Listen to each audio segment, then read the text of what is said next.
Right, guys, I'm live and I've got some lovely people with me. Thanks for joining us, guys. So what I'm going to be doing in this stream, we're going to be looking at SafeCoin, talking about what happened with the SafeCoin hack over the last week and all that. We've got Jeff hopefully coming on. But in the meantime, we've also got Michael here. Thanks for joining us. Hi, thanks for having me. Michael helps out with, I don't know if I'm pronouncing this right, Ionomy. Ionomy. Ionomy, yeah, that's right. Ionomy, right. I knew I was going to say that the wrong way. And Adam, your name is coming up as Sia here. So your username in Discord, isn't it?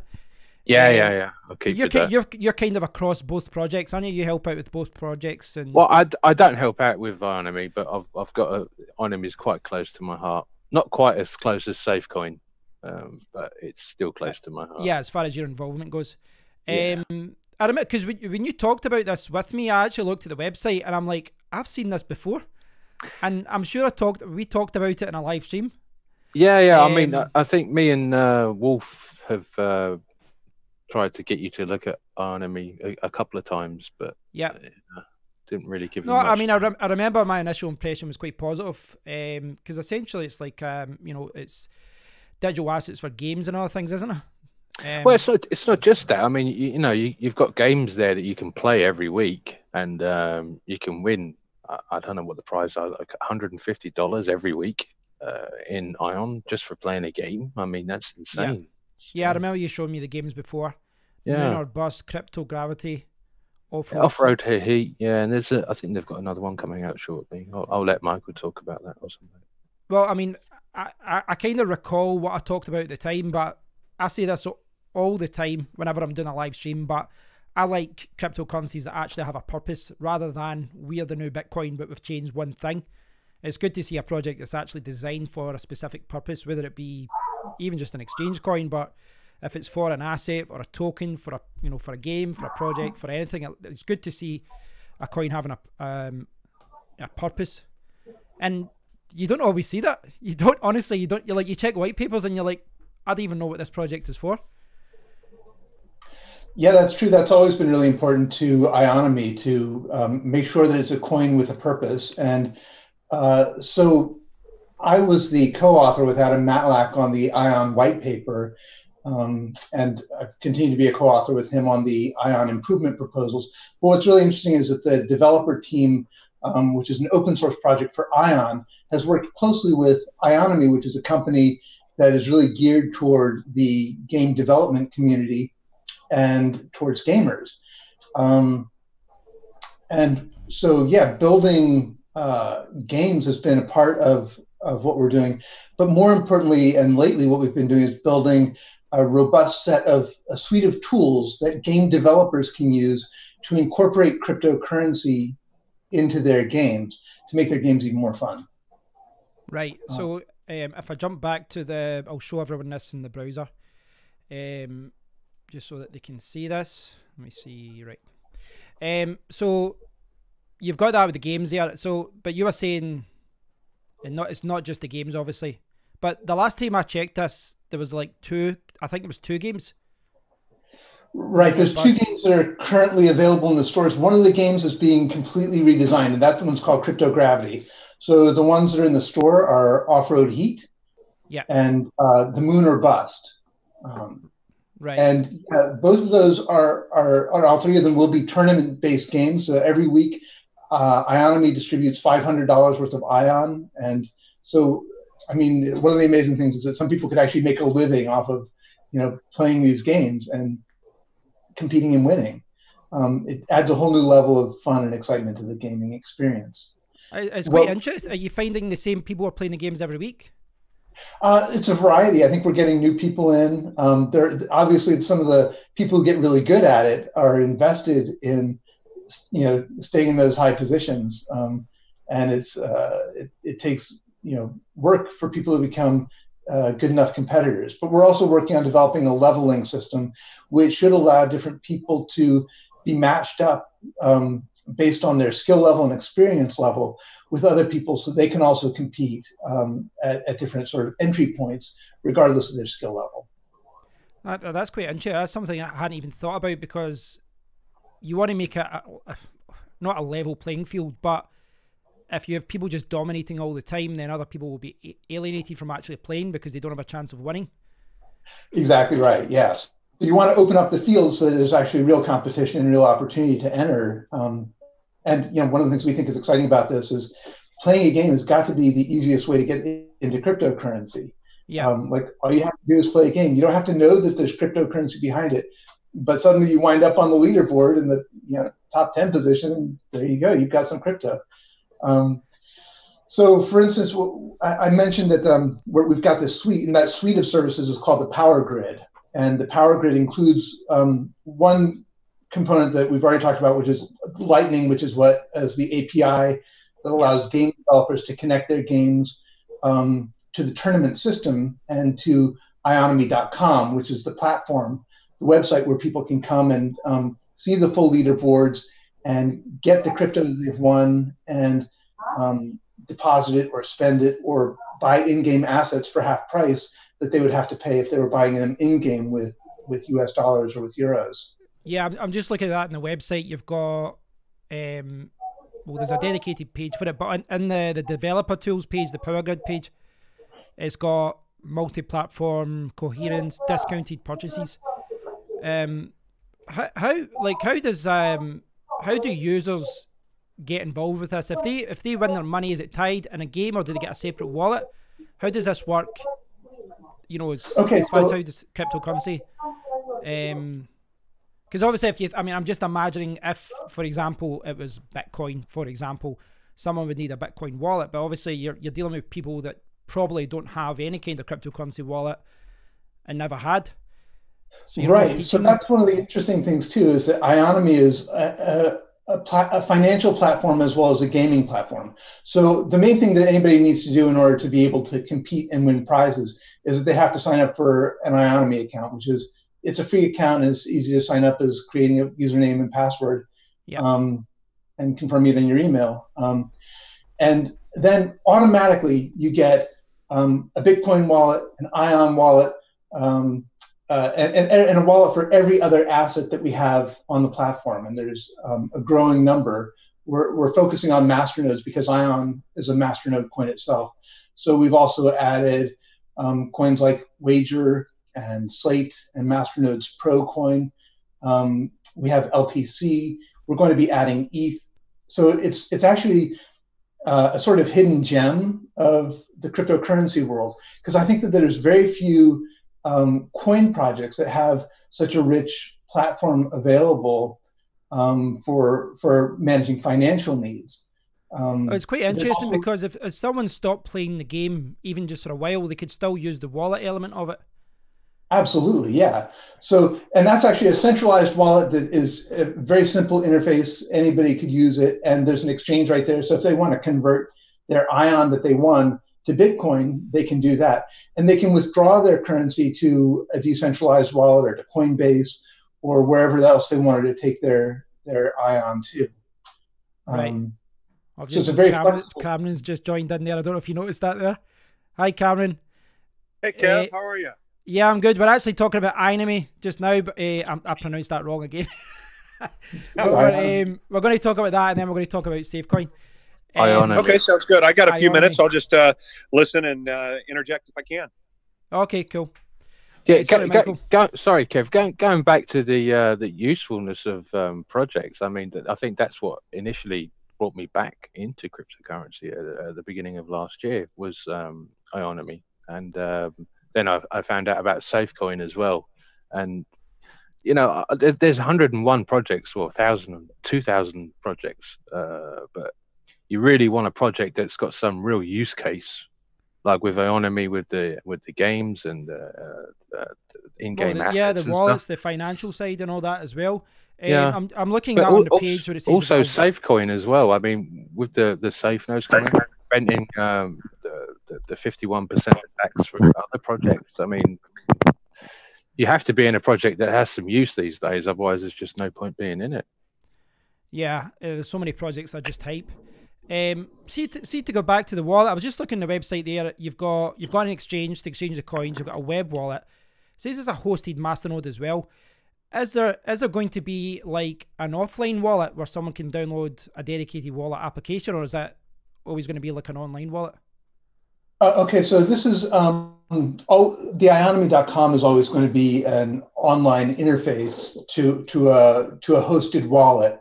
But anybody who wants to take their, say, Ion coins or Bitcoins or Litecoins or whatever asset they have stored on that wallet and withdraw them to another wallet, the Ion wallet, for instance, is available as a Qt wallet. We're updating to a modern wallet.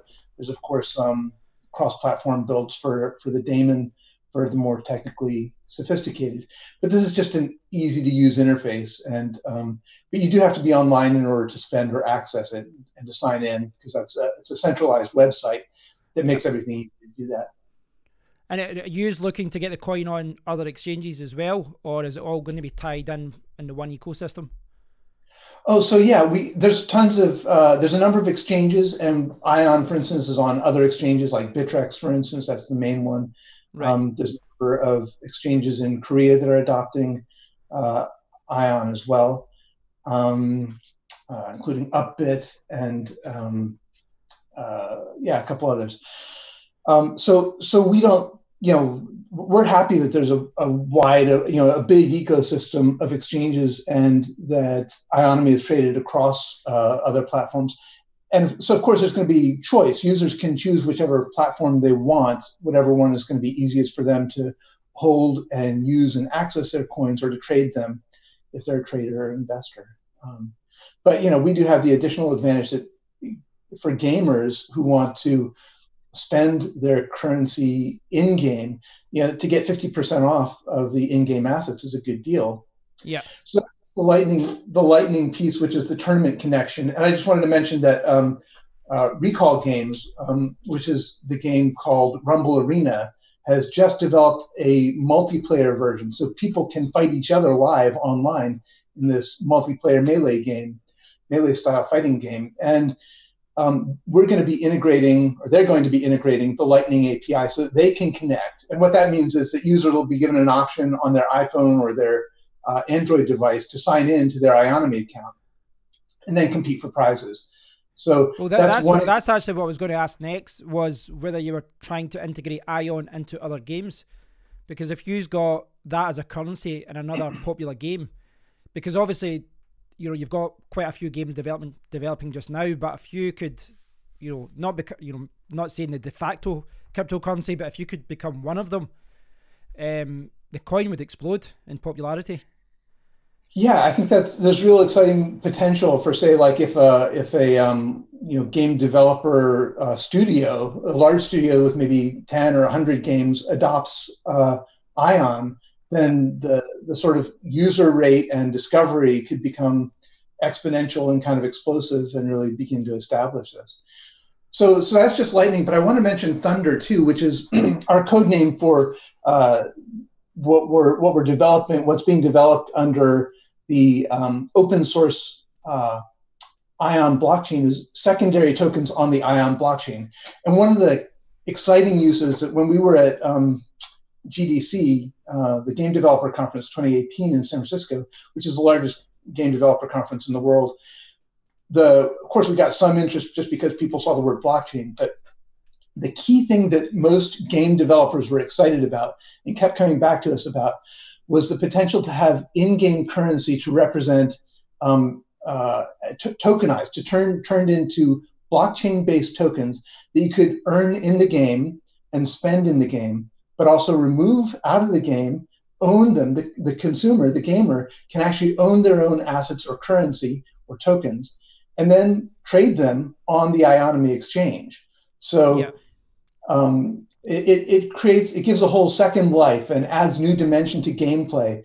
That's really exciting, and I think will really change the nature of blockchain-based currencies and gaming as well. I do think that's key, because if you think of the way that most games work that have any kind of token system, you're tied to that game or that developer, and it can't be used outside it. It's worthless outside of it. And I think definitely young people are very, I think they're very willing to try things like this all the time. And I saw it myself, even in the evolution of gaming. like I love games. I play games all the time. I buy PlayStation games all the time. But even me, you know, at this age, it still baffles me that someone would pay like $5 to change the color of someone's character. But people do. You know, they've grew up with this and it's normal. So it sounds like it's got a lot of potential. I can see some other things on the website there as well. Jumpstart, Alchemy, Spark, Swarm. You've got a lot of things happening. So Jumpstart is a really exciting component we'll be developing, also part of the Power Grid, that's going to allow game developers to pitch a game to the community, to the cryptocurrency community, to the gamer community, say that this is a game that they want to develop, and to actually raise funds for it in cryptocurrency. And then they can potentially, you know, create whatever relationship they want to, whether there's going to be whether that represents a portion of ownership in the game or an opportunity to get benefits. But at the very least, game developers have an instant relationship to a gamer community who's invested in their success and an investor community who's invested in their success from crypto enthusiasts. So this would be quite like asset management you get with Ethereum, like ERC20 tokens, that kind of, not the same, but like a similar kind of option where you're using the token system to fund the platform. Yep, something like that. Yeah, and you know, so one of the exciting things is that when you have that kind of a relationship, you have a great built-in beta tester base, and gamers can give instant feedback to a developer who knows that they share the same interests, and so the game gets better and better very quickly because you have people who are all sharing the same interests and want things to be more fun and more valuable. That's quite interesting. See, to get back to what you were saying about the gaming conference, obviously, like everyone watching this and everyone chatting here, we're all, you know, we're pretty familiar with cryptocurrency and terms, etc.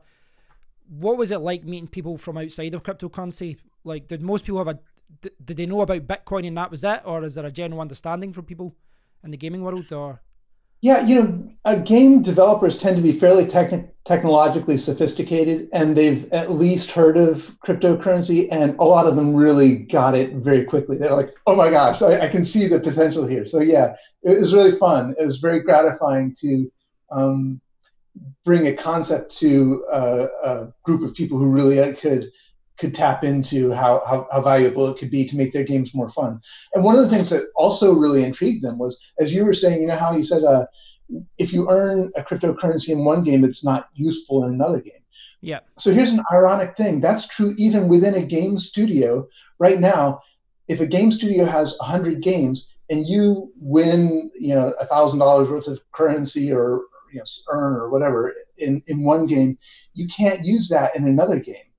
With a cryptocurrency, a game developer could say, hey, if you want it in one game, you can transport it out and use it in any of our games. Or you could buy a membership to all of our games. We'll accept our own tokens as a currency. So it creates a possibility for loyalty incentives and real user retention that is hard to achieve in other ways. So yeah, it's really, really, if you've got a lot of Ion, why wouldn't you stay within 100 games that you can use it and spend it and earn more? Yeah, exactly. Yeah, it's like a loyalty system, as you say. One of the last things I wanted to touch upon was they've got a note on the website about the hosted masternode. Can you tell us more about that and, you know, how it operates? Sure, yeah.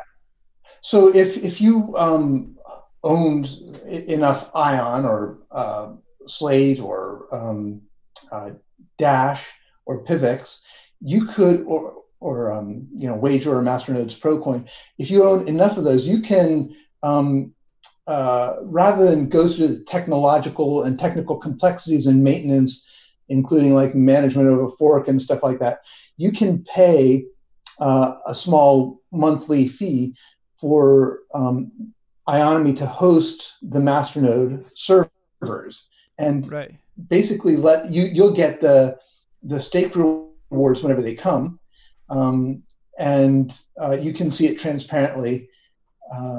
And the other thing is we offer two levels of service within Masternodes. One is just a sort of basic service where everything is taken care of, and the other is for people who are more privacy oriented and want to retain control of their private keys and their coins.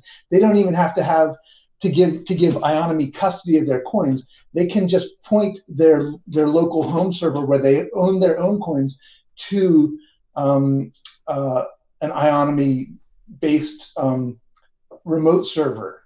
Right. So there's no risk of losing their coins. They don't have to trust anybody, but we take care of the masternode server operations, which can be kind of complex and technical and costly even. So for people with less sophistication, it's a great option. And finally, one of the things that's really exciting about Ionomy is that they've just generated an all new asset class, basically based on masternodes, but it allows people to buy into pooled masternode rewards. So Ionomy maintains, I don't know, maybe they have like 40 or so masternodes that are running as a pool, and all the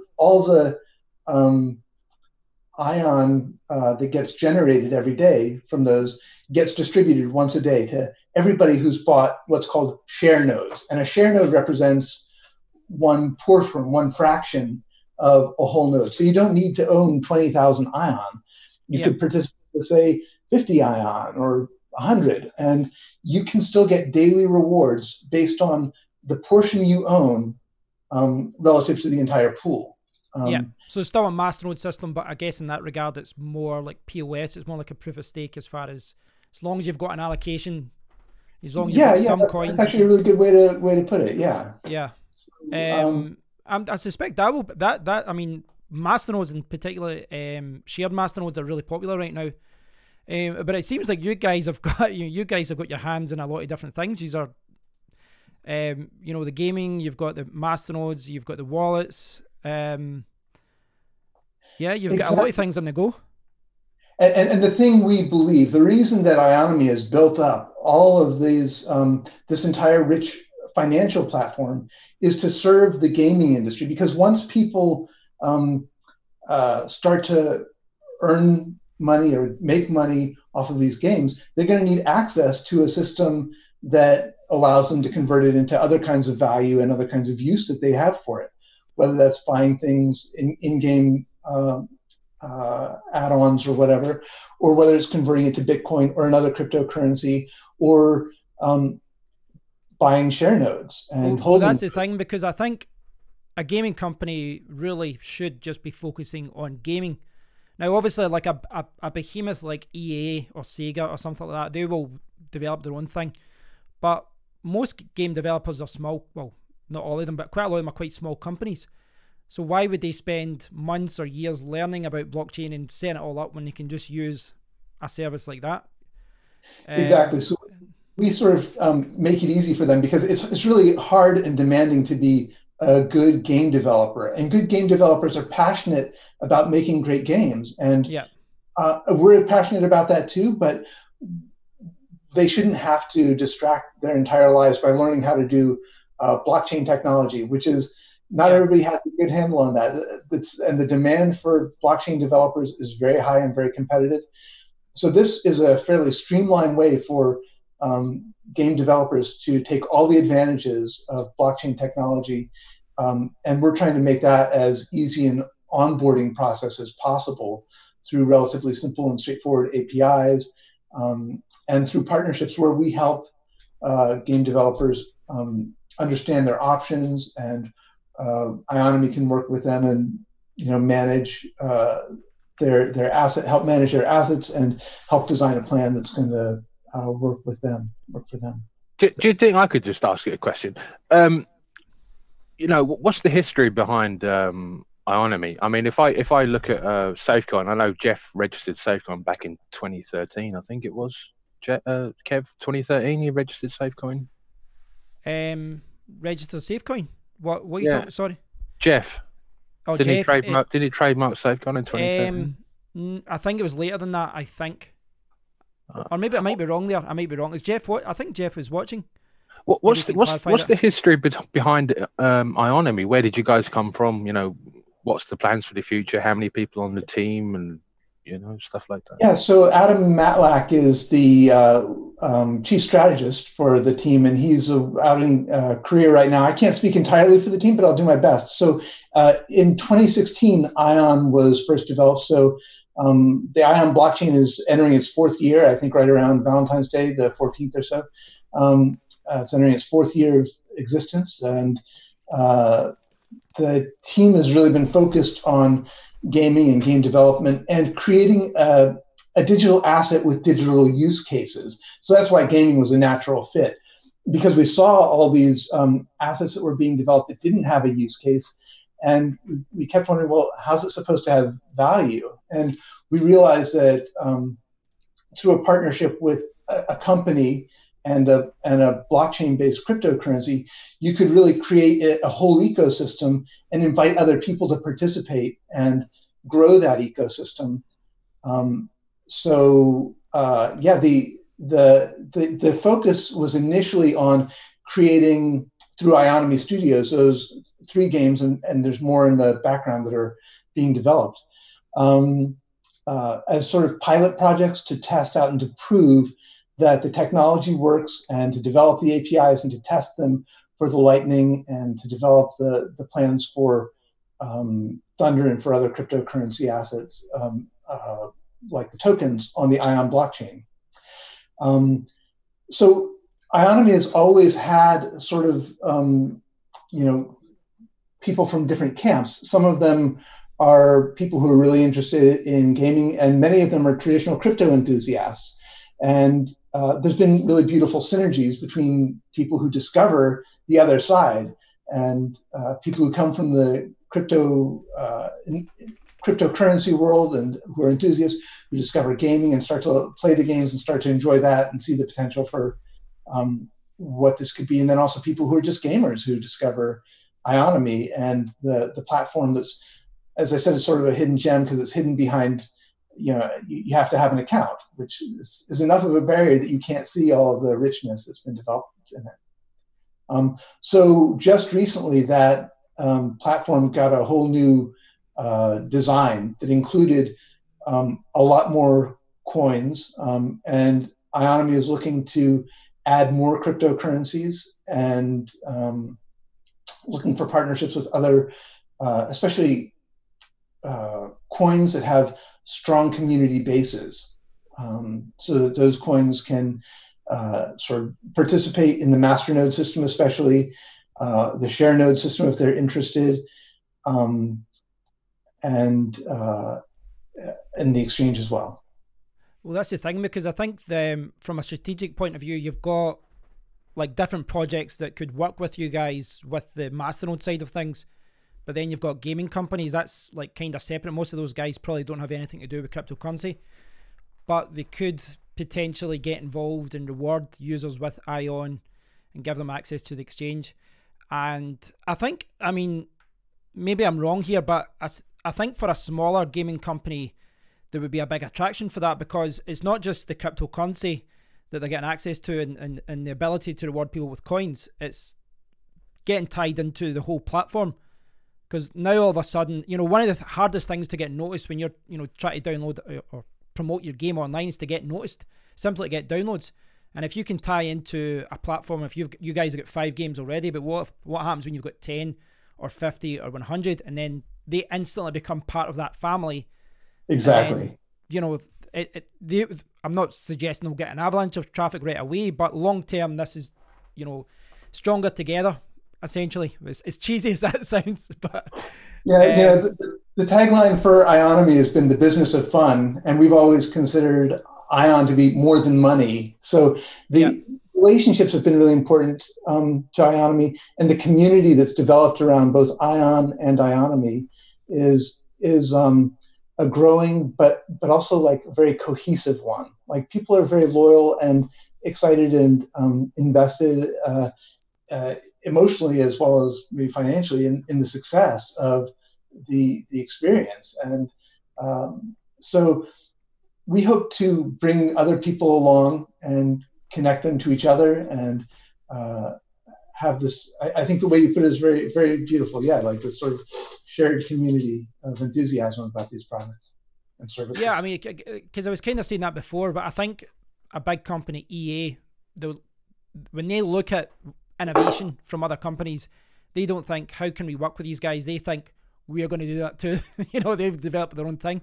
because they're so big. But I think small to medium-sized gaming companies out with the billion-dollar ones, those guys could do really well by partnering with, you know, a cryptocurrency company like yourself. Yeah, I think the potential is really amazing there. Yeah. Being reminded by colleagues that that there's Ionomy also has an affiliate system, which was another way for people who are enrolled in the platform, who have an account. Anybody can share links, and when somebody who signs up with their link starts to spend money or, you know, trade, it's not just Ionomy that benefits. It's also the user who made the referral who benefits. So there's a financial incentive for those games. So what do they get for that? Is it like a tiered system? Is it like 10%, 20%, or what's the? It's not BitConnect, is it? No. I don't know the name of it. It's just a simple affiliate program that allows people to share their rewards. So, and it's not like a multi-level marketing thing. It's actually people have to use the applications and the services in order for there to be value transmitted. But Ionomy appreciates that you know, anybody who does do some of the work of connecting other people to the community deserves recognition for that, and that's a value as well as the company. Well, you know, in SafeCoin we have quite a large community. I think we have 3,000 plus members in Discord or something now.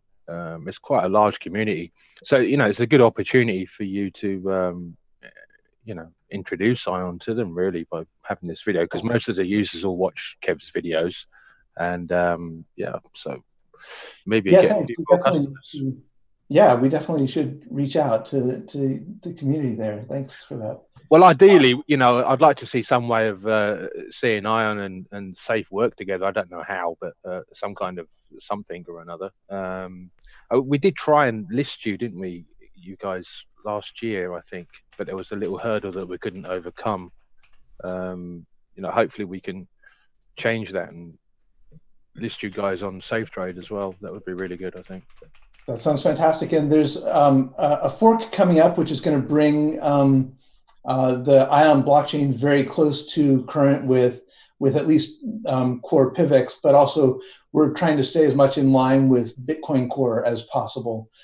That updated technology might resolve any of the hurdles. I'm not exactly sure what they were, but it's also introducing, you know, in the next couple of months, I think we're going to be integrating a number of the Ion improvement proposals, which are going to radically change the some of the economic dynamics.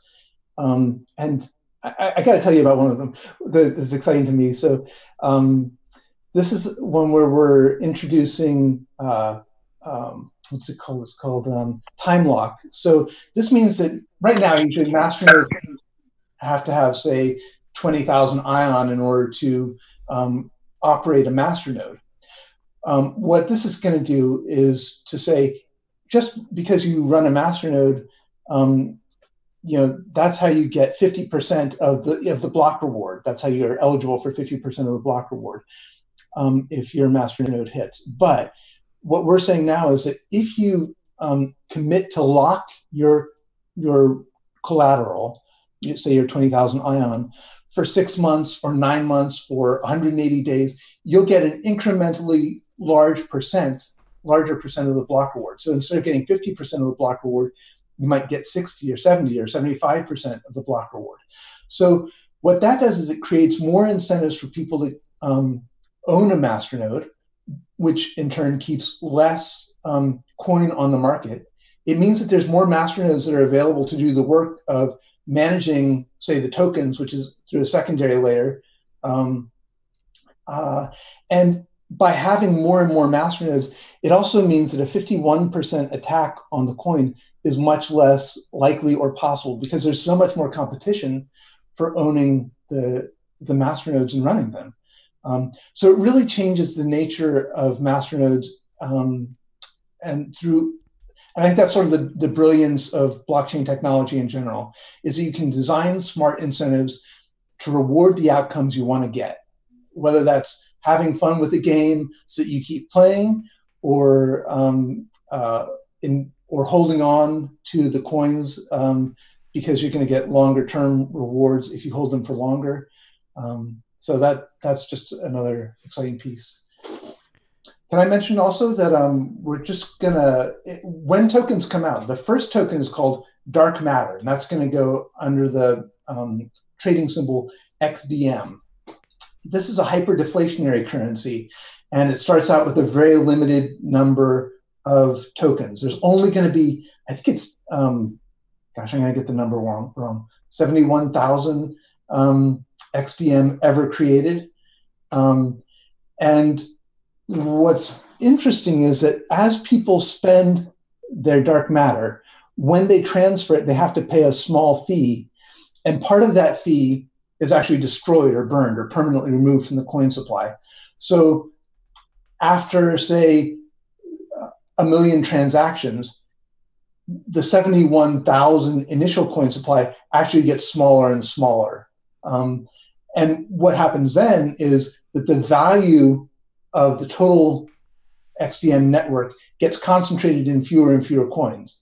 So if supply and demand dynamics work as they're imagined to in free markets, that potentially means that there's more demand for fewer coins, especially as other people start to want them or to use them.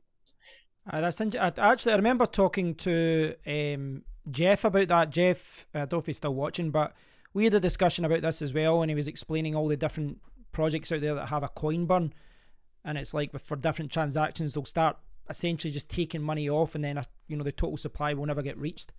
Seems to be quite a common mechanism. We're seeing in many projects. I still don't understand the technical side of it. Jeff went really, he was telling me all the formulas and all that, and it went way over my head.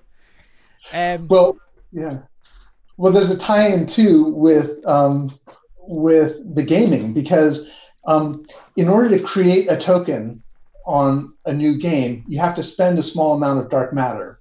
So if you have to say spend 0.1 to get your maybe your Rumble Arena coin created on the Ion blockchain, or your Rumble Arena token, say, then a portion of that fee gets burned. So as more and more companies or individuals want to create tokens on the Ion blockchain, more and more of the dark matter gets burned. So there's another mechanism that feeds into the burning mechanism. The more use it gets, the less coin there is.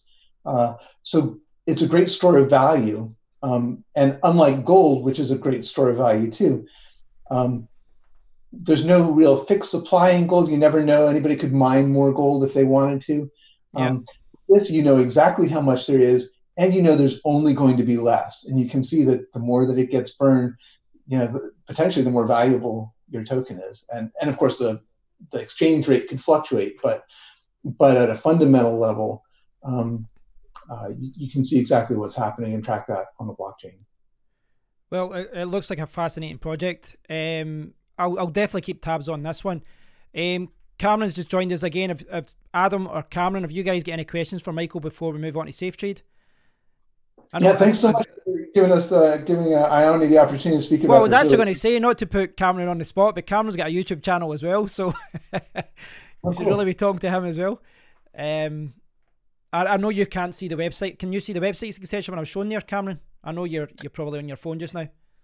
I can't right now. I'm on mobile, but I did want to pop in and take a listen to you and Ion, and to talk with you also about Safe and such. So I've really enjoyed what parts I've been able to listen to. I think the one thing I would have a question about is with dark matter. I don't think this is the first time that a coin has used a hyperinflation model with a low supply and coin burning, but I can't think of any other projects that did it, but I'm sure I feel like I've read about them. How did that idea come to you, and how did that idea, how did you go through the supply and demand economics in your head? What made that make you think that those were the numbers to use and such? Yeah, so there's a couple things. I mean, there's challenges. And by the way, I just want to clarify it. It's not a hyperinflationary coin, but a hyperdeflationary coin. So that the supply is diminishing and diminishing. So one of the things we did was a very careful analysis of other store of value assets that exist in the world. So the white paper for dark matter addresses pretty much all the main ones, from real estate to Bitcoin to even Ion. And gold. And so a careful analysis shows that something like this has means that dark matter has very valuable properties. And for instance, if one use case might be that if a hedge fund that was involved in cryptocurrency wanted just a small fraction of their assets to be placed in this store of value, that would mean a fairly, and they say had 1,000 customers with like $1 million, and they only had, put in 1%. That would still be a large amount of dark matter that company would need to acquire in order to hold enough value, even to fill, say, 1% of their portfolio. There's no sort of pure math of figuring out like what's the exact right value. But one of the things we did have to get right was to realize that the transaction fee has to change over time, because every 10,000 transactions, the coin supply is getting smaller. So if the dark matter transaction fee starts out as 0.1 dark matter, so 1/10 of a whole XDM, that's fine maybe if dark matter starts out as $20 or $50 or $100, but say dark matter goes up to $500 or $200, then 0.1 starts to be more substantial. So after every 10,000 transactions, the dark matter fee incrementally declines, and there's a schedule that is built for that, so that the fee doesn't wind up keeping people from using the currency. And it also means that gradually more and more fractional coins that are around, or tokens are around, become sort of melted. Because if you only have 0.1 XDM and the fee is 0.1, you can't really send it anywhere because you'd spend all your money on the fee. But say you wait, and since this is a store of value asset, it makes a lot of sense that you'd be expecting not to spend it immediately. But say you wait a year or 2 years, and now the fee is 0.5 or 0.3, then that asset is sort of melted out and is free to be liquid again. That really makes a lot of sense in a lot of ways from the economic supply and demand stuff. I'm really interested in it, and I'll definitely have to do more research. I apologize that I'm on mobile right now, but also maybe we can talk again, and I could do a live stream or something with you. That'd be great. Cameron, that'd be great. Thanks. Appreciate it. I don't have any more questions. I mean, I know quite a lot about Ionomy already, so I'll just be not asking anything really. So yeah, I'll just say thanks, Michael, for thanks for jumping by, Michael, and thanks for setting up, Adam. Yeah, I really appreciate the opportunity to speak with you guys and to have a chance to speak with your audience. It's great to. I hope people, it's really easy to discover what's going on ionomy.com just by joining, and getting a free account. You get free wallets for every asset, and it's a quick look around if that's something you're interested in. I'll post a link to the website here for anyone that hasn't been on it yet, and you can learn more. Thanks a lot. I'm gonna mute myself unless you got more questions, but I'm looking forward to listening. I'm good with that. If everyone's good with that. Well, thanks for jumping by, Michael. I do appreciate it. Yeah, it's good to see the project progress, because I think when Adam brought it up a few months ago, there was only like 2 or 3 games, and you can see now there's like 4 or 5, 2 live and then 3 still in development. So you guys are obviously working hard on it. Got a lot of things moving. Yeah. I think I maybe didn't answer one of your questions earlier, which was about the size of the team, and I'd say there's probably like 25 some members, and there's front end and back end developers working on the Ionomy.com platform. there are game developers. There's a strong support team offering 24/7 international support scattered across the globe, so people are awake and responsive at different hours of the day. There's a PR team and marketing and communications. So yeah, there's really a lot going on, and that's completely separate from the Ionocoin development team, which operates independently and is community based. One of the things that Ionomy has been trying to do is connect community members to contribute to coin development through testing and through coding, depending on what their skill level is. And we've sort of recently started an initiative to help train people to become testers so that they can have more technical sophistication to engage in the coin development component of it. Right, so you could basically reward any beta testers, who are helping you out, give them some coins. Not so much about giving them coins, because it's mainly that the community is very enthusiastic and they want to participate. They don't always have the technical skill and know-how. So what we can give them is the technical skill and know-how, and that helps them in cryptocurrency and understand. I mean, a lot of people are very enthusiastic about cryptocurrency, but don't necessarily know the ins and outs of wallet management or coin development. This gives people a chance to get closer to the project and to become more powerful participants, to understand the channels for feedback, and essentially to make the coin more responsive to their own needs. We've had discussions about this as well, where you don't, like myself, Cameron, I don't think Adam, we're not developers, but we all try and help out in any way we can with the project. And I think people forget that if you're not a developer, you can still help in a number of different ways, and testing or support and just giving answers in the community can also be helpful as well. Yeah, absolutely. And what we found is that the community is hungry to help. Like, we put out just on a whim, Google Forms for people who wanted to sign up for a workshop, and we got 45 signups.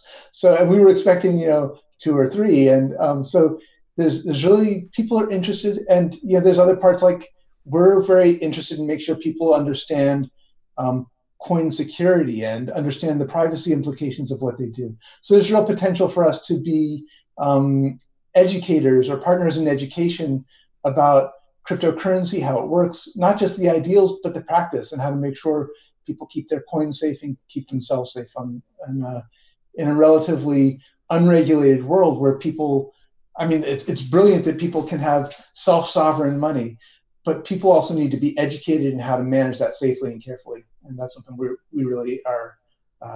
That's a good thing, because obviously most of your audience, unlike other cryptocurrencies, most of your audience probably won't be familiar with the crypto world.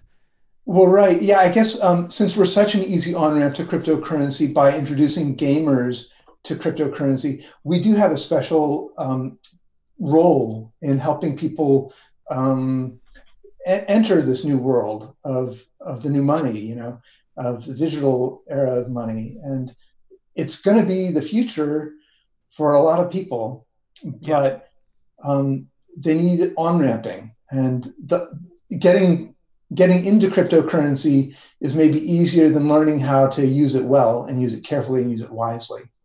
So there's and again, that's another place where the custodial services, by which I mean holding wallets, managing masternode coins, managing share nodes, is of real value, because some people aren't ready to deal with their own private keys. They don't want the responsibility. And until they understand what those responsibilities entail, maybe they should be able to have a great trusted place where they can access coins, manage their wallets and assets, and if they need to contact support, we're available. That's good. Yeah, I would agree with that. I would say that the vast majority of people don't want to get involved in remembering complex passwords and keys. And yeah, most of them, you probably find it hard to even explain how it all works. But well, best of luck with the project. It looks very, very interesting. I'll definitely check up on this in a few months to see how you guys are getting on. But I do appreciate you coming on. And if you do get to speak to Jordan, Michael, say thanks to him, because he reached out to me and we got this all sorted out between us. And yeah, it's good. I sure will. Great, thanks. Thanks. Thanks, Michael. That was interesting. That was good. I do remember that when you contacted me about that, Adam. I did remember the website when you were talking about that. As you said, you must have brought up in a live stream before. Yeah.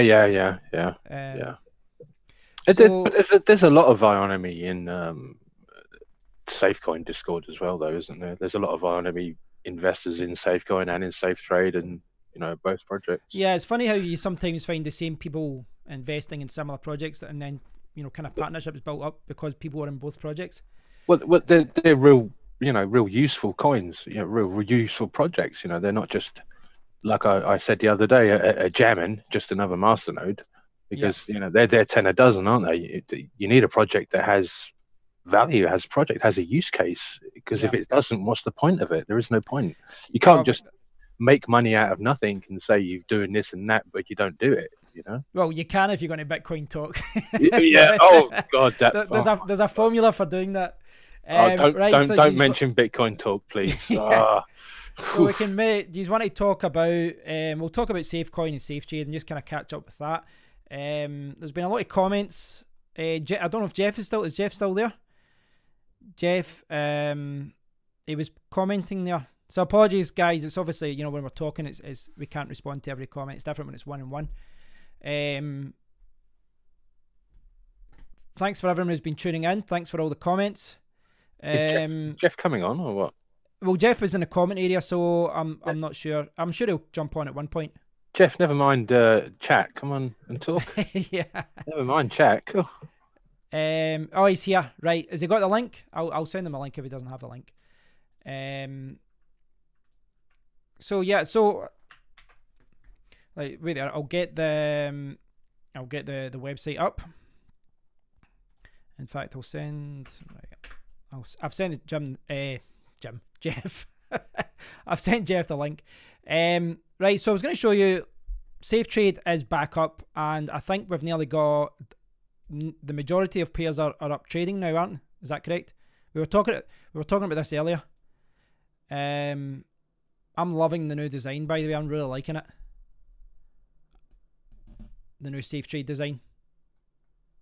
Well, I say to Cam, come on here, because he's got a good radio voice, and he said like 3 words, I think, in an hour. What's that? Do you need a whiskey? Hey, sometimes the best work is done just by listening. Yes. No. Yes. For me today, one of the things is that I'm taking a break from work right now, but just like most of the other people in this space, we all have other obligations, and so I apologize. I actually probably won't be able to stay here much longer in the meeting anyway, but I am here, and I'm going to talk more now. All right. Adam. Yeah. Well, if we're still online, you can always dip back in. You can always dip back in, Cameron. Yes, and I probably will have to do that. Like a double dipper. Yeah. Welcome, Jeff. Good to see you. Good to see you too, Kevin. So, have you had any sleep over the last 2 weeks? None. Yeah. None. I look like it too. You've been a busy man. You've been a busy man. Yeah. Yes. Yeah, our whole. Well, I mean, I think, we kind of talked about this when this happened a few weeks ago, and you basically, you can either just take it and just, take the hit for the attack and give up and say that's it. But like most of us, when the attack happened on SafeTrade, most of us said, listen, if we come out of this, we're going to be stronger. The exchange is going to be more secure. And I think more people are even more bullish about the project now because of that. Maybe I'm alone in that, but I think the general feeling in Discord is that the exchange is more secure, and even just looking at comments on Discord, more people seem more bullish about the project. Do you know what got me, Kev, when all this happened? Sorry, I didn't mean to interrupt you, Jeff. I keep doing that, don't I? Go ahead. My missus goes mad at me for interrupting her when she talks. It is quite difficult to do it when there's, how many of us here and not in person. It is hard. Do you know what got me? When we got compromised, okay? Yeah. The first thing we said, right, in the meeting was, how do we get these guys their money back? That's the first thing. We didn't say, let's screw it, bugger it, and bugger off or anything. The first thing that was on our mind was, how do we get these guys their money back? And we managed to do it.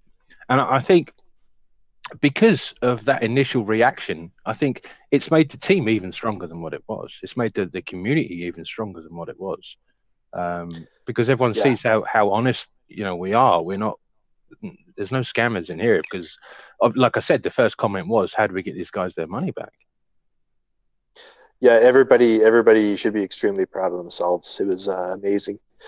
I'm still looking for an example somewhere out there of an exchange that has recovered from this the way we have, and it's just everybody coming together and doing the right thing. So almost a decentralized approach to a centralized exchange. Just everybody pitched in. We had help from dozens and dozens and dozens of people. And when it all added up, we were able to recover from it. And yeah, I'm very excited about that. And in about 24 hours, we're going to be 100% functional with 100% automation. And it feels amazing. That's fantastic. That's fantastic. I think, well, for me as well, looking at it from, well, kind of the inside, but some days I was just kind of checking on Discord and seeing what was happening. But from this is something I'd never really thought about or discussed. But from a public relations point of view, it's there isn't any blueprint as to what you do in a situation like this, because there's only so many things that you can disclose, because you can't disclose everything, because then that raises more security issues and they can actually hurt your project more. But one of the things that you said initially in the very first team meeting, and obviously people weren't caring about this exchange, they weren't caring about the future of the exchange or the project really. One of the things that a lot of people, the vocal people were asking about was when do I get my money back? Is this exit scam? When do I get my money back? When do I get my money back? And what you said was, they're going to get the money back, but I don't want to announce that they're getting the money back until we have got, we know how we're getting that money. We've got the investors in, they've signed on the dotted line, we've got the money, then we announce. And I think it was, I said this at the time, I think it was the right decision. Not the easiest decision as far as the team saying, listen, everything's going to be okay, have faith in us. But I think that, there's a lot of teams that they announce things and they say things just to appease people, to keep them happy, to stop them complaining, and then they can't back them up. But the thing is, it seemed like it went on for ages, but really it was from the Friday. I think the big announcement was on the Monday or the Tuesday saying, listen, we've got the funds, everybody's been paid back. It was only about 3 or 4 days. It really wasn't that long if you think about the timeline. And everyone's been paid back.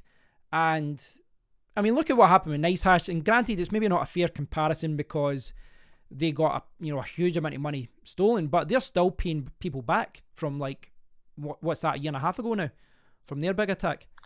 Yeah.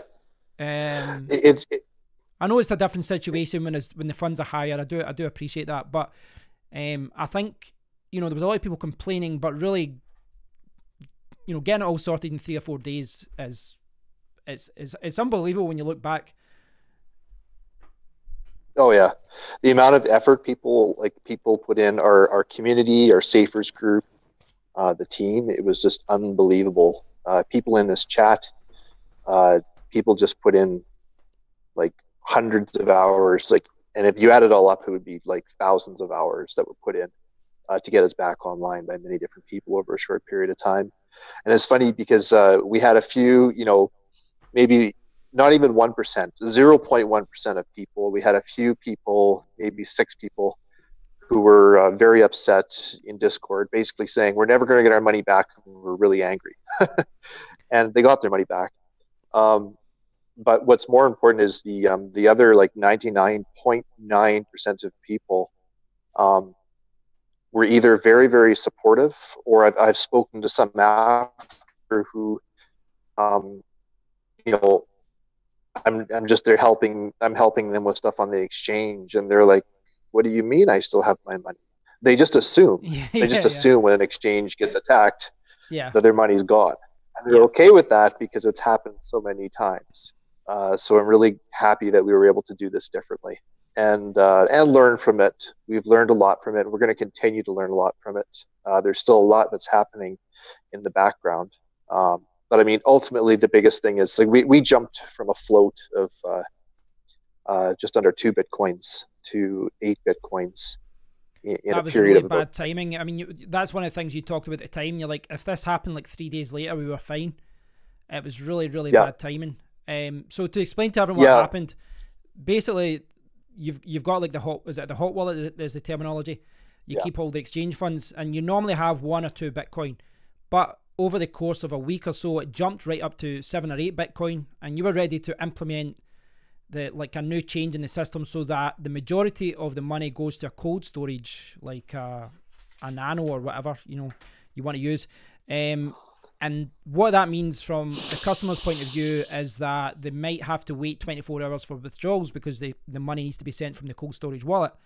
But what it means from the exchange is that, the most you could really lose is 1 Bitcoin, and the exchange would be secure. But of course, the attack happened like 3 days or something before it was going to be implemented. So it was quite unfortunate timing. But all that's in place now, isn't it? Oh yeah, that's in place right now. So that's working really well, and it's simply a matter of obviously we have security concerns to learn from this, and we're increasing our security significantly. We were able to identify the exploit, but at the end of the day, what we have to realize, I mean, we can't just say, oh, how do we fix this security issue? Because you look at Cryptopia, Binance has been attacked. You look at the top 10, 20 exchanges, more than half of them, almost all of them, have been successfully hacked at one point, and they've either disclosed that publicly or kept it private.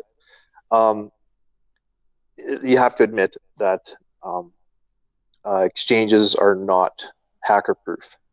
Yeah. So the solution is cold storage. You just have to have cold storage. And we're going to be very strict about our cold storage and build a reputation off good practices like that. And so at the end of the day, that's probably more important than anything, is just be smart. Yeah, and I think that's something that I don't think most people still don't realize this. They use their exchanges like bank accounts, and they'll just leave funds there. Yeah. But I've said this time and time again. Get your money there, buy the coins or sell the coins, do what you need to do, and then take the money out, take the coins out. Yeah. You should not have them sitting there. Yep. We all say this, don't we, on Discord to everyone in there? Don't leave your money on the exchange. You mustn't do it. I mean, you're trusting your money with someone you don't know. You shouldn't do it. You wouldn't go up to your next door neighbor and say, "Here, hold this money for me." Well, I don't know. You might do. It depends, I guess.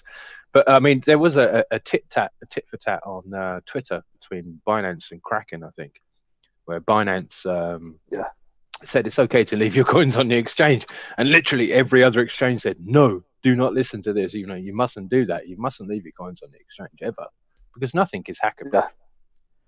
But that's what you need to educate people about, the fact that no exchange is safe. None. Like Binance has been hacked, and all the top exchanges have been hacked. Some of them don't disclose that they've been attacked either, which is a different story altogether. Yep. Adam really brings up a good point, though, about something about you wouldn't leave your money with your neighbor. But something that's really neat about SafeTrade and SafeCoin is that the team is so transparent. I mean, here we are. We're all visible right now. People can see our face. They know our names. They know, in some cases, geographic locations, roughly where we live. We're putting ourselves out there saying, hey, we're not gonna just abscond with funds or money, and we are gonna do everything we can to do the right thing. And so that does differentiate us in that perspective, that we're not anonymous, that we're both from the exchange, especially with Jeff being the leader of the founder of the exchange, but also with the project for the cryptocurrency. We are all out here. We're here to people can ask questions, and they can confront us, which in some cases we did get confronted on Discord. And but here we are, and we're available, and I think that's pretty huge.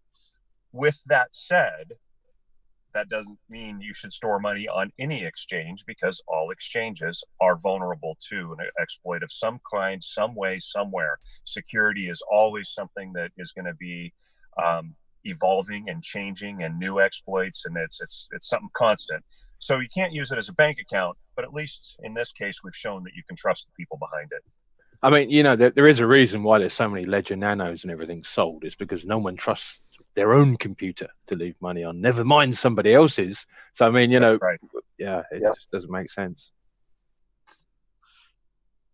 I think you know, there was a lot of we had a lot of kind of discussions you never think that you would have.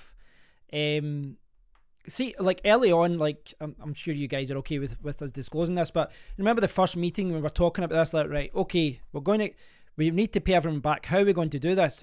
But at the time, Jeff was constantly on the phone trying to, you know, get funds in place. And we're like, well, what happens if we only get, you know, so much of the funds in place in the first few weeks and then the rest of the funds come later? How do you prioritize? And it goes back to what Jeff was saying. 99% of the people on Discord were like, listen, we support you, just you're doing great. But most of, you know, there was a few people who were very vocal, and I'm sure the ones that were vocal were, you know, there was one of them who said less than $40 or something, and this guy was on an absolute rampage. But these people are vocal, and they can be, you know, can be quite negative in the community. I was quite frustrated with that, just because I think the team was devoting too much time to that. But it was one of those things, like, you could simply, you know, resolve the situation, just say, right, there's your money first, get out of the way, stop complaining. But we're all like, well, that isn't fair. Why should someone not get their money back because they're simply not complaining? And it is hard in a situation like I mean, I don't know how other exchanges have handled this kind of thing. Luckily, you were in a position to get the funds and pay everyone back, you know, all their funds. But what would happen in a situation where you have to scale back the repayment over months? Who gets priority? Is it, you know, is it the users that have got tens of thousands of dollars or thousands of dollars? Is it the people who have only got $10 just to get them out the way, and then there's less people to complain? There's no easy answer. This is the thing, you know, people, you don't really think about things like this. Yeah, that was a good point. Those were some good discussions. Kevin, I want to thank you for having me here. I got to run again. No problem, Cameron.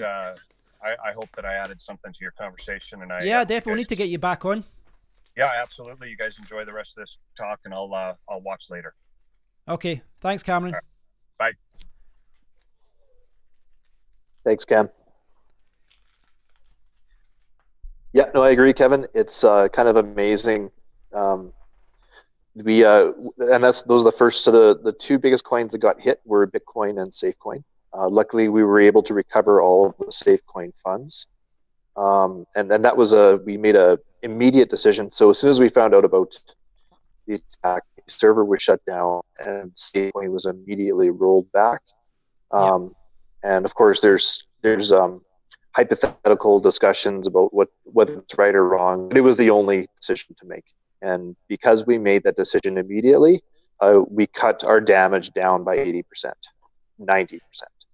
Well, as far as the rollback goes, actually, I remember seeing a few comments, and someone was saying, I mind all day, but go for it, guys. I completely support what you're doing. You know, the general feeling was everyone was supporting the rollback. As you say, it was a kind of a no-brainer. This is it. We have such a good community. You know, these guys are right with us. You know, they see how we are and they see how we act, and a majority of them try and help however they can. Yeah, so we're very fortunate to have that community, and they played a huge role in making this success. So, thank you. So, Jeff, I know have you been following what's been happening elsewhere? Because I know that Cryptopia has been hacked, which is, you know, their hack was more significant. I think, what was it, over $30 million or something? Was it? It was slightly more than ours. Yes. Yeah, slightly more. Yeah. But I mean, I saw some people saying that this is becoming more common. But if you follow the news a lot, these kind of things are going on, you know, all the time. Do you know what happened in their instance? Do any of you guys know what happened with Cryptopia? Was there something they made a mistake with, or was just as you say, go back to what you're saying, that no exchange is safe? Yeah, I think I don't know if Adam's still on. He probably knows more than I do. He spent a bit of time researching it. I just know that one of the issues they had is their bigger ship, right? So from the time that they found out that they were being hacked, they were still losing money. And so, what we were able to do is the moment we found out, server was shut down immediately, rollback immediately, done. So we immediately dropped our losses by 90%. Cryptopia couldn't do that. So they remained open to some extent. They were still trading and sort of like determining how big is this, what should we do, trying to make decisions. And so a significant amount was lost just in the time it took to respond. It's my understanding. But anyway, I should be careful what I say because no, it's okay. I mean, I remember reading about it with SafeTrade. I can only say what I've read, and that was something to do with smart contracts or something on Cryptopia, and they lost control of their private keys, and the funds were still being moved off of Cryptopia, even though they shut the server down or something. I didn't quite get it myself, but they'd actually lost control of their private keys. So I don't know. There's much cleverer people out there than me that can do this stuff. I mean, I've got nothing but empathy for them. I've never been a fan of their exchange. I'll say that I never have, because when I used them, I was very disappointed. No, me neither. But at the same time, there's a lot of people being affected with this. So hopefully, absolutely, yeah. I mean, a lot of people lost a lot of money, and I hate more than anything is for anyone to lose any money for any reason whatsoever. So I have full sympathy for everyone involved. I mean,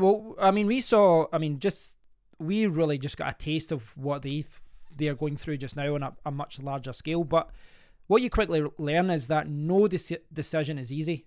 There's maybe some things like the rollback, you go, right, we have to do the rollback, it's the right thing to do. But in many situations, there's a lot of different things you can do, and every decision you make, you're probably going to piss off some people. It's not like, there's a clear route, this is what we should do. There's always someone that's upset. There's always someone that disagrees with what you're doing, but you kind of just have to stick to your guns and do what you believe in. But it's a horrible situation, but I do think that, maybe a cliche, baptism by fire, but I do think that long term this could actually be one of the best things for the exchange, as far as being a catalyst to push the exchange forward. If only we've got a new UI, Jeff. We've got a new UI. That's a good thing. It's looking a lot nicer. And so we had a number of people. So while we were shut down, we had a number of people who were focused on redesigning our UI. We had people doing so many things. I guess the usernames in our group, Archimedes and Rag, were very focused on the UI. Eternity was working on it. Alexander was, and so that we didn't do the UI instead of respond to the attack, but we were able to get the UI done, and that was nice. You were kind of looking at it as an opportunity. You were like, well, we don't have the funds for a few days. We can't open exchange yet. Why don't we do all these things we've been meaning to do? And this is something that, perhaps a lot of people don't realize this, but just the nature of the way that websites work and the way that an exchange works, certainly an exchange is a live website. It's dynamic. It's constantly changing. It's not like a static page. It's, everything is changing by the second. So whenever you make even a small change, it does mean switching the server off and back on, or, restarting it and turning the website off. And you maybe see this sometimes with other exchanges. It says it's switched off for maintenance. But basically you're thinking, well, we're down anyway. Let's get through all this work. And you worked on the UI. But from a security point of view, and I don't know the technical, exactly what you did, but one of the things you said from the start was we're taking no risks, and the other servers essentially getting burned, and what we're doing is starting from scratch, new server, and then we're going to import settings rather than take any kind of risk with any kind of any problems with the attack, which was the right thing to do. What's the feedback been like from different coins involved with the exchange? Because obviously you in a situation like this as well, you have to speak to a lot of different projects, a lot of different cryptocurrencies. It's been extremely positive. So I think everybody's been very supportive. Actually, just as you were saying that, one of the devs texted me and said, "Woohoo!" He found out his coins being listed in the next few hours again. Ah, nice. So yeah, they're just. I mean, like, most of them assumed when it happened that the Bitcoin would be lost, and they were like, "No, can we recover? Can we recover?" Or, like, it's just the assumption, and this is based on how things have historically gone in crypto. They just sort of assumed this is, it's gone, and then when they found out we're coming back and all the accounts are going to be open, they were amazed. And now, like right now, a lot of them are chomping at the bit. They want to get their coins listed again, and we're but they've all asked to do it right. Like, there's ways could have listed a couple days earlier, but the way we're doing it, all the account balances would be 100% correct, and so that is what's causing the delays. We're actually basically it's auditing everything that happened while we were down, so that when we come back up, everybody's account balance is perfect, and they've been supportive of that, want that too. So I'm happy to see how far we've gotten from devs. Well, you've got what's the announcement? I'm sorry if I'm forgetting this. What was the announcement with Anon? Or Anon's going to be back trading as well? I'll need to scroll back to see what the announcement. Yeah, we're going to be. Is it the exclusive or? Did we put the Anon? Yeah, go ahead, Adam. Sorry. Did we? Are we going to get their new wallet on? And because they're forking soon, aren't they? We're working on their wallet. Yeah, I believe they're forking on Sunday. So we'll try to provide as much support as we can for Sunday, and have their wallets ready. And of course, they're signed up and running at SafeTrade. So that's all live there. The only thing we have there. So, like, for instance, Bitcoin's automatic withdrawal. Anon is still manual withdrawal, but I think we should have that resolved in the next 12 hours. So we'll have Anon on automatic withdrawal again, well ahead of their fork. And then, so they'll be working 100% their fork, and we'll make sure we're doing that. I believe right now we're the only exchange that's going to be trading them. Were they not quite unlucky? They had coins on another, if I can talk, another exchange. Was it attacked or something, or they had a problem with another exchange? Cryptopia, wasn't it? Was it Cryptopia? Yes. Yes. Quite unlucky. Yeah, but we've been with Anon since the start, though, haven't we? We supported them from the very first launch. Yep. Yeah, and what to work with. You keep breaking up, Jeff, for your video. You need to buy a phone or something instead of that, Morse code tin cans you've got there.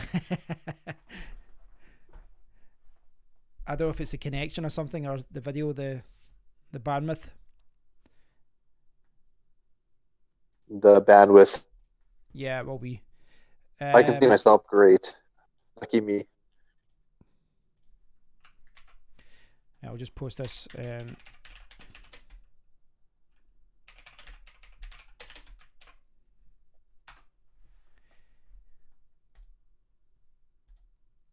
Right, so I was just posting what was happening. So you've got a light mode as well. That's another thing we've got with there's a new light mode where you can change the design. I'm liking that. Yeah. So to take a neutral standpoint here for the benefit of everyone watching, what's next for SafeCoin? I can answer that if my video feed's okay. Can you guys hear me? No. I don't know if, Jeff, maybe turning off your audio could be turning off your video might help. I said keep your phone at that angle there, and it seems to work. Oh yeah, turn off the video. That works. Turn off the video. Yeah, that might work better. Yeah. How's that? Yeah, it's great. Yeah, that looks better. Yeah, that's better. Okay. My apologies to anybody who was intently staring at my face. That's okay. Oh, sorry. Hold on now, everyone. I need to. Right, that should be okay. Is it? Yeah, the next big focus for us, I mean, obviously we're going to be putting a lot of effort into SafeTrade because, you know, we've worked so hard to bring it up. We're going to continue to work to grow that into a major exchange. But our next big thing coming up is SafeNodes. So SafeNodes will protect SafeCoin using similar fork technology from Komodo, which is a notarization cross-chain linking technology. It allows us to essentially borrow the security from other coins. And what we're going to be doing a few things differently. One of the things we'll be doing is we'll be integrating with more than one coin, and we're also going to be doing it in a more sustainable and decentralized way. So those are some of the things we'll be contributing to that technology. We do think it is really the only approach for proof of work coins that allows you to be secure at this point. So, you know, I do commend Komodo for their work on it, and I want to see if we can take this further.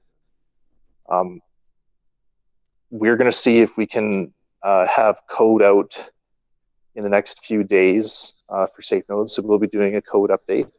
And when we do our update, we'll be putting out timelines for when they activate. So you'll see an update, an announcement, and then from that announcement, there'll be a schedule of when and how the nodes will be activating. And you can look in our Discord now as to some of the details regarding collateral and things like that. There's going to be 10K, 50K, 100K, and as well as we'll have more information about the rewards that go out for them. But essentially what they're going to be doing is they're going to be allowing us to also form partnerships with other communities. But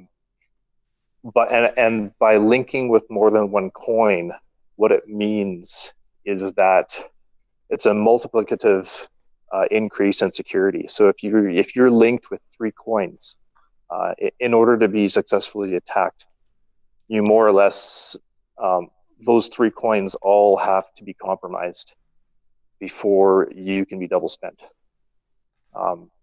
So you could envision a situation, you know, a couple of years from now, where many proof of work coins start to form partnerships and do cross-chain linking with each other. And we're already in discussions with some of the major coins in the top 20 that are considering this at this point. So I do think it is possibly a way that proof of work coins will go forward. I haven't seen a better solution yet, and we're pretty excited to take the lead on it. Yeah, I'm really looking forward to this. I mean, I talked about this a few months ago, guys, so just to kind of maybe give it my idiot version of it. But essentially what you do is you take a snapshot of the SafeCoin chain and then you put it into another blockchain, and then it's like a back and forth verification system. And the way that Komodo was doing this was they were spending over $1 million on Bitcoin every year to do this, but you're going to do it on, you know, with the help of miners, and you're going to do it to multiple chains. So in order to 51% attack SafeCoin, you'd have to attack Bitcoin and any other coins that you partner with. And essentially, you know, the more coins that get added to the notarization process or verification process, whatever way you want to call it, you know, the more secure it becomes, to the point where it's pretty much impossible to bring it down. That's right. Is that a better way? Because that's the way I was. Well, I've maybe just paraphrased exactly what you've said. Well, and yeah, I agree with that, and I will throw in the caveats that just like we talk about exchanges, I don't think there's any blockchain out there right now which can call themselves impossible to attack yet. Yeah. I mean, even Bitcoin earlier this year had a fatal flaw, which luckily they caught in time, where anybody could have actually made the supply of Bitcoin infinite. So it is still early days for blockchain technology. Yeah. But this will take us, I'm confident that this will take us well ahead of the curve, like very far ahead of the curve. And we're not going to stop there. That's just a starting point. Once we get there, we want to stay ahead of the curve and keep coming up with new innovations and attract other talent to our group that's interested in making blockchain something that the world can trust. So you're hoping in the next few weeks, maybe the next few days, you'll have an announcement, and then next few weeks it will be rolled out. I just want to show. Yeah. Yeah, people will be seeing an announcement in the next few days with a software release, and then that'll be followed with a timeline and an exact activation date. So you can find this out if you go to the SafeCoin website, safecoin.org, and then you go to the Discord group. There's an announcements room, and this is where all the updates go. And you know, we do update the blog, and we do some updates through social media as well. But the announcements, the announcements room is where you get up to date announcements, and it's where you announced the attack within minutes of it happening. As soon as you found out, basically you made an announcement about it. So that's where you get the latest updates for that. It's going to be interesting to see what happens the next few weeks. Then it's going to be interesting to see what happens, because we were kind of talking about this where we actually got more traffic to the Discord because of the attack. It's kind of like a backwards, it's kind of strange that you actually get a benefit, not a benefit from it, because the attack was obviously a terrible thing. But we're trying to turn some of these negatives into positives, that we kind of, you've got some people there anyway. So perhaps a lot of these people will maybe hang about, people that were maybe, trading on the exchange but didn't follow the SafeCoin project. So it's amazing. We're a good story. Like, it's amazing to see what happened. Like, if I was completely uninvolved in this project and I heard of a community exchange being hit that hard and then coming back just in a mere days later completely, I mean, it is a huge story. And we're seeing, even now, we're seeing huge increases of, as words getting out as to what has happened and is happening. But this is exactly why I came to SafeCoin. This is, it's on a video, because I was basically, when SafeCoin was attacked, and I said this in the video, and I said, because when you're attacked at the time, you come out and say, listen, don't worry, everyone will get, this is going back to SafeCoin like a year ago when the coin had just launched, and you come back and said, everyone's getting them, we're going to do a rollback, no one's going to lose out, don't worry guys. And basically the way that you reacted to that was why I became so committed to the project, because I mean, I've followed lots of other projects, and the number of them that just basically just gave up for the most insignificant reasons. They just gave up, or they just walked away and they just gave up on the project. But from the start you were like, no, we're going to do this, we're going to, everyone's getting them, everyone's going to no one's going to lose out here. So I can understand that mentality. That's what I'm trying to get the point across here. I can understand the mentality of people in Discord having more respect for the project after the attack, because it's not whether you will be attacked, because you will. It's how you respond to these things, as far as transparency, as far as doing your utmost to get people their funds back, etc. Hugh Simpson, Thanks. That's enough trolling for tonight. See ya. Yeah. No, I really appreciate that, and I do agree that is the key. Like, you think of what makes up our project, and obviously technology makes up a huge part of the project, but it's also people, right? Like, cryptocurrency on itself is just a pile of code sitting on centralized GitHub. What makes it decentralized, what makes it powerful, what gives its value is the people that come in, and the willingness of those people to make a difference in the world with it. And we're seeing that, and it's I couldn't be more happy with our team and our community, how they've responded. It really, really shows what it's all about. Yeah, and it's what keeps people hanging about as well, because selling cryptocurrency as well, there's a large group of people that just jump from project to project trying to get to the next you know, the next hot thing, the next new thing, and they just want to jump from project to project. But I think over time, I mean, all communities see kind of peaks and troughs as far as traffic goes, but over time, if you compare the community we've got as far as the team that goes, I think every month we're picking up quite a large group of loyal people, more people that are like, I'm here for the long haul, as far as people that, you know, no intention of selling. But the whole thing over the last few weeks, I don't know, is Adam's still here, isn't he? I don't know what Adam thinks about this, but it's definitely been a learning experience with all of this. Oh, you mean the last 2 weeks? Yeah, just in general. Yeah, just in general, as far as, you know, the whole experience over the last few weeks. I honestly, I hate to say this, but I think a lot of positive things have come out of this, as far as the exchange being more secure, the new UI, as far as, you know, just the way that of course there was a lot of people who were very upset and, you know, justifiably consider what happened.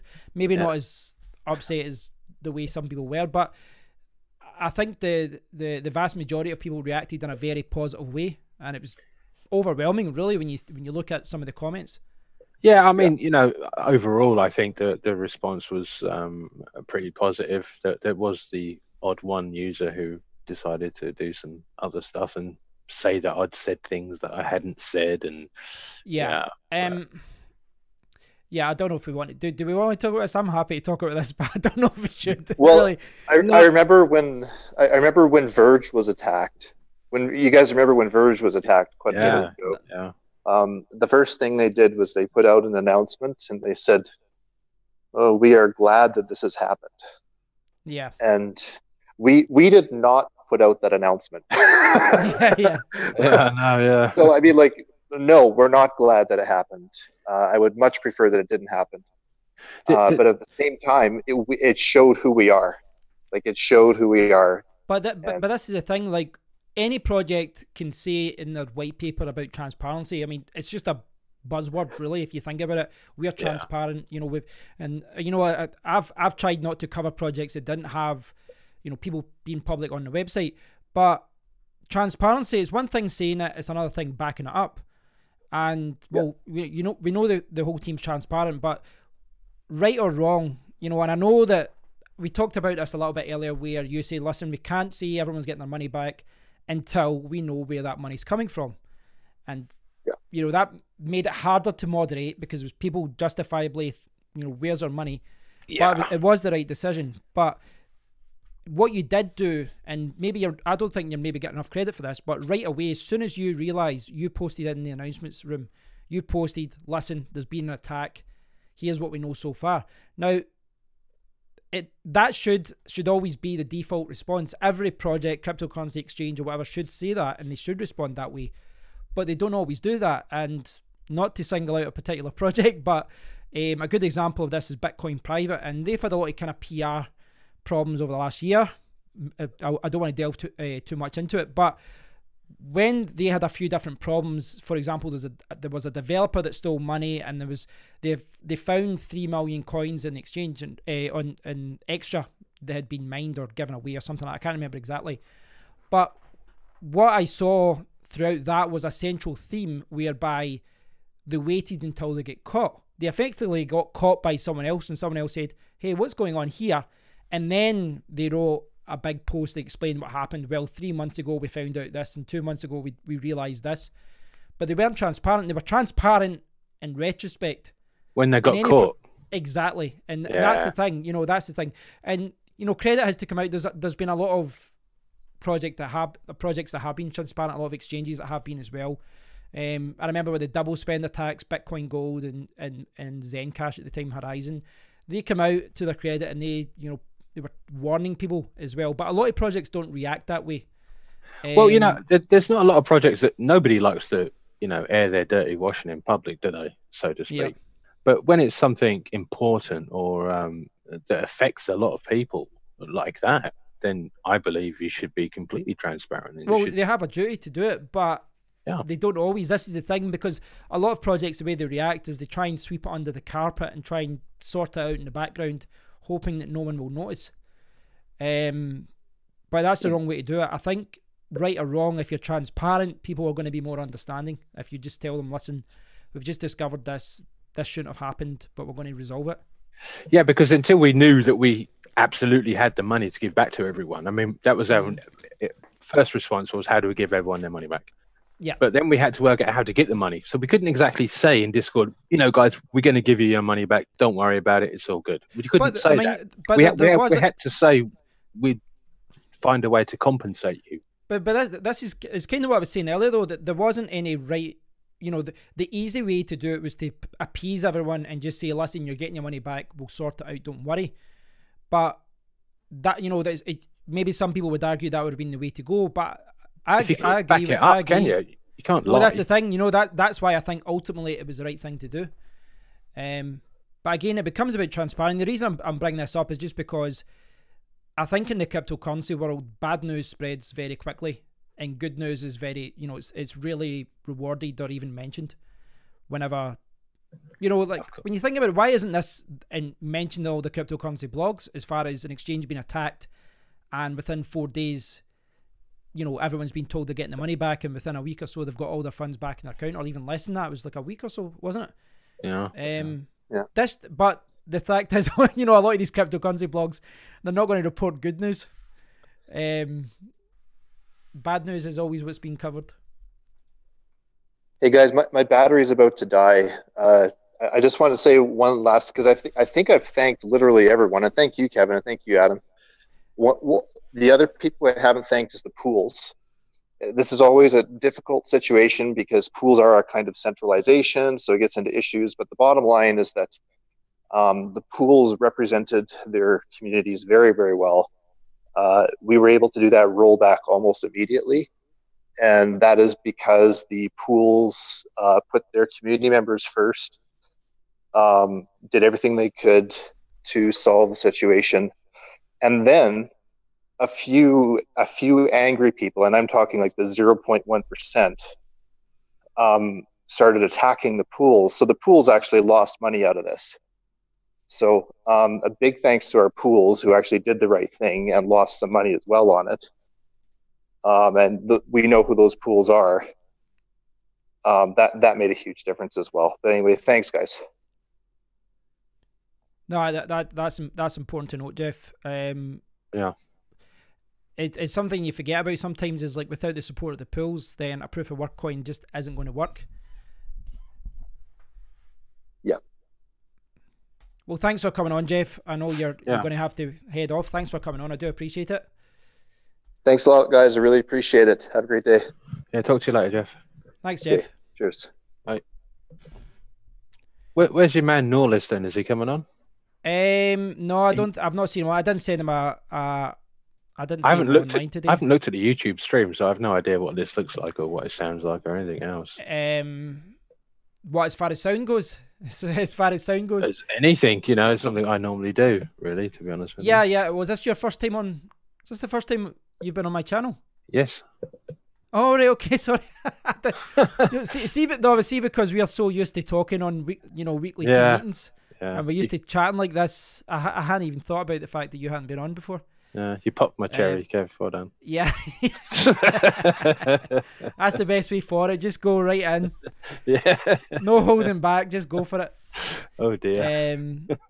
No, I do appreciate you coming on, Adam. It was interesting talking to Michael as well. Seems like an interesting project. It is a solid project, solid team, you know. I mean... Yeah, I mean, they've obviously got a lot of different things on the go as well. I mean, you play a lot of games, Kev. I'm surprised you haven't downloaded the games and started on them. They honestly do give you the money every single week. It's mad. Yeah, it's quite an interesting system. I mean, I do think this is the sort of thing, if it takes off, that could be a very, very rich company. Because some of these gaming companies are worth billions. See some of the top ones. Yeah. I'm just looking at some of the comments here. Catching up. Okay. Oh, it only scrolls back so far. Oh, I didn't know that. YouTube only lets you scroll back so far.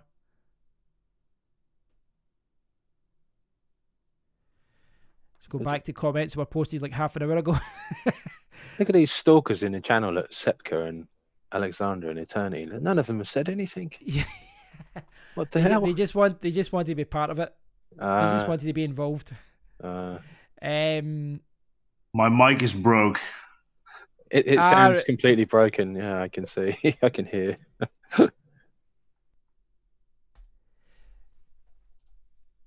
So I think it's might as well just tie up the stream at this. Yeah. Thanks For for coming on, Adam. I don't know if there's anything you want to add at the end before we switch off. Hello, Mum. I'm going to Disneyland. Nah, I'm going to go and have a beer now and shower and kick back and relax after a busy week. Oh, well earned, mate. Well earned. Yeah. Thanks for everyone for tuning in. Obviously, this wasn't a stream where me and Adam could sit and look at all the comments because it's kind of manageable with two people. When there's 3 or 4, it's impossible to track the comments and not be ignorant to the person you're talking to. But thanks for everyone for tuning in. It was good to hear Jeff's side of it as well. Jeff's very modest about what he does for the team, for the whole project. I think he's very modest about what he does, and he's always thanking other people rather than taking any credit himself. Yeah. But I mean, we both know. Like I was joking at the start, and it wasn't because he looked tired. Just I know from the first few days, there is no way he got any sleep. He must have been awake for like 3 days solid. To be fair, I don't think many of the team got much sleep that week. Yeah, that's true. I know. I did. I lost a lot of sleep that week. It was very, very, very, very busy week. Yeah. And to be honest with you, we wasted too much time on negative. Well, I mean, this is. I was kind of. I think in retrospect, the team could have handled some of that better. Now, this is the thing, maybe that this wouldn't be a popular view on this kind of thing. But someone who's moderated forums for years, I've owned a lot of forums, dozens. I know that spending too much time arguing with trolls doesn't get you anywhere. And some of these people were coming in just publicly, just try to derail the project. And there was one in particular. I say, listen, if you've got any questions about this, I'll go and switch on my computer. I'll chat to you on the phone. We'll chat about it and I'll answer any questions that you've got. And he didn't want to. All he wanted to do was just post fear. This is a thing you see in a lot in cryptocurrency though, where people just try and, they speak crap about a project to push the price down for their own benefit and all that. But I think when there's people just doing that all the time, if they're consistently doing it, just ban them. And it's not like you want to stop people from having a voice, but if someone is simply there to push your price down or to post spam or post racist comments or anything like that, why sit and debate with these people? You know what I mean? It's like...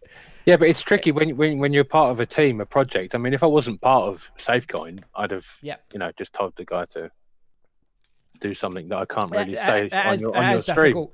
But yeah, you have to. I wouldn't waste any time on him. I wouldn't waste my time on him. I just tell him where to go, and that was that.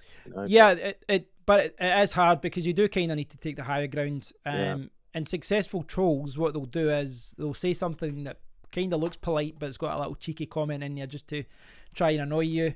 And what they'll normally do is completely ignore anything that you say and anything that's actually valid. Oh God, yes. But it's one of those things, you kind of you do need to take the higher ground with these kind of stuff, which is very hard to do. Yeah. But it's crypto. It is still the Wild West. But I think for the most part, though, I think 99% of the community, it was quite a good reaction to it, as far as everyone saying we've got your back kind of thing. Yeah. I think if anything, it made the project a lot stronger. But you know what? You know what? I think I'm gonna have to love you and leave you because my missus is starting to nag me now. No worries, mate. I'm gonna just tie up the stream in the next minute or two anyway. I've been in here for 2 hours. She's gonna be leaving me in a minute. Yeah, no worries, mate. Well, thanks for dropping by, Adam. I do appreciate it. Thanks for having me. It's been fun. Yeah, it's been good. Cool. I'll probably speak to you on Sunday for the team meeting anyway. Yeah, of course. I'll see you then. All right. Bye, everyone. Bye. Thanks. So thanks for watching, everyone. Apologies, I've not gone through all the comments. So it looks like Hugh is keeping everyone entertained. Good to see you, Joseph, Rob, KP Dad. I know there's been a lot of you watching throughout the whole stream. So yeah. So sorry I couldn't speak to you all during the stream. It's quite hard. It is quite hard sometimes to try and juggle that as far as talking to people and respond to comments. I've not perfected it yet, guys. I really haven't. You know, in that respect, as far as how you're supposed to juggle, you know, talking to people without being ignorant and then try and sneak away and type. I've seen other people do this where they have interviews and then you see them going, oh yeah, is that right? And then they're sneakily trying to type to people in the comment area as well. But I don't think that's fair to anyone you bring on to do that and not to give them your full attention. So thanks for the kind words. Thanks, Big Tweak. Do appreciate it. Thanks, Joseph. Thanks, Rob. Thanks, everyone who's been tuning in. I hope you've enjoyed the stream. And I know some people are going to say, you know, I'm sitting here with a SafeCoin t-shirt. It's quite biased and all that. But it was good to get Jeff on. And I still don't regret joining the SafeCoin team. I think it's been one of the best decisions I've had. And I think it's helped me see what teams actually have to deal with and help me see the other side of it. And I think that people in my position sometimes, and I was guilty of this maybe a year ago as well, some people, I think they're maybe a little bit too critical of certain cryptocurrency projects, and they don't realize what's going on in the background as far as, you know, the work that goes on. And the vast majority of teams are working hard on cryptocurrencies, you know, just out of the goodness of their own heart. They're doing it when they come home from work, etc. So it's given me a better understanding of the sacrifices people have made. So there's always going to be people complaining, oh, I can't believe you did this. This project sucks. But you don't realize the work that's going on in the background and all that. And I think you always, once you've been involved in a team and you've helped contribute, you've maybe got a better understanding of that. So, you know, I'm not saying with SafeCoin, any coin, if there's a coin if there's a coin that you follow and you believe in the project, I would recommend maybe chipping in, try and help out in some way. Could even be writing guides, could be helping out with the blog or social media. There's always some way to help out in the project, even if you're not a developer.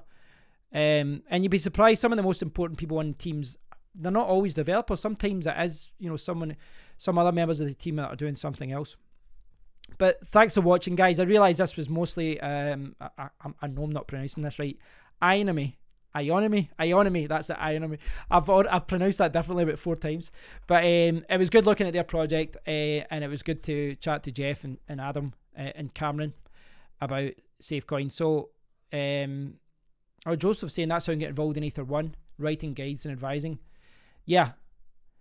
And that's the way, Joseph, you know, I think that whenever I see someone following a project but doing nothing but complain, there's always a part of me that just feels like saying, well, put up or shut up.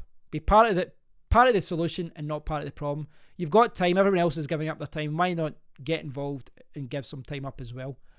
I know not everyone would agree with that. But thanks anyway, guys. I'm waffling on now. But I do appreciate everyone who's been tuning in for the stream. I apologise I've not been able to do any videos this week. I have been working on articles.